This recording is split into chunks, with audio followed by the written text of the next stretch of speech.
జగిత్యాల జిల్లాలో యూట్యూబర్ వైష్ణవి హత్యోదంతం ఇప్పుడు ఒక మిస్టరీలా మారుతోంది. ఇది కేవలం క్షణికావేశంలో జరిగిన హత్య కాదు. దీని వెనక ఒక పథకం ఉందా, లేక భార్య కడుపులో పెరుగుతున్న తన రక్తాన్ని చూసి హరిబాబు భయపడ్డాడా అనే అనుమానాలు ఇప్పుడు బలపడుతున్నాయి. పెళ్లి కాకముందు ఆమె కోసం పురుగుల మందు తాగిన హరిబాబు పెళ్ళయ్యాక ఆమె కడుపులో పెరుగుతున్న బిడ్డను చంపడానికి ఎందుకు ప్రయత్నించాడు? ఒక్కసారి కాదు, 2 సార్లు తన సంతానాన్ని తానే చిదిమేశాడు హరిబాబు. ప్రస్తుతం వైష్ణవి హత్య కేసులో దర్యాప్తు సాగుతున్న కొద్దీ హరిబాబు క్రూరత్వం ఒక్కొక్కటిగా బయటకు వస్తోంది. నిజానికి పెళ్లైన కొత్తలోనే వైష్ణవి గర్భం దాల్చిందని తెలుస్తోంది. ఆ సమయంలో సంతోషంగా ఉండాల్సిన హరిబాబు ఎందుకో తెలియదు కానీ ఆ బిడ్డ పుట్టడం అతనికి ఇష్టం లేదు.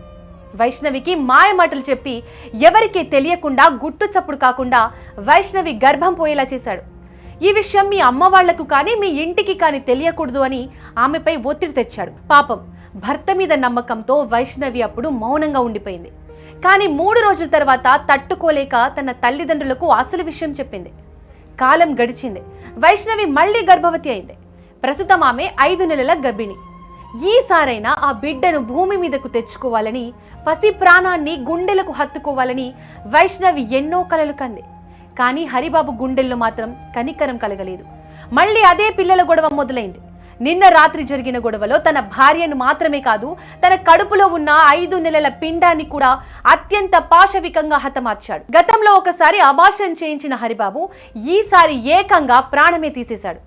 అంటే అతనికి పిల్లలు పుట్టడం ఇష్టం లేదా, లేక వైష్ణవి అంటేనే ద్వేషం పెంచుకున్నాడా అనే అనుమానాలు వస్తున్నాయి.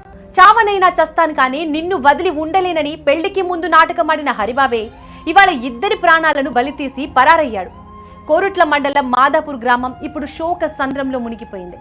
మా బిడ్డను అబార్షన్ చేయించినప్పుడే మాకు అనుమానం వచ్చింది, అప్పుడే జాగ్రత్త పడి ఉంటే మా బిడ్డ బతికేది అంటూ వైష్ణవి తల్లిదండ్రులు గుండెలు బాదుకుంటున్నారు.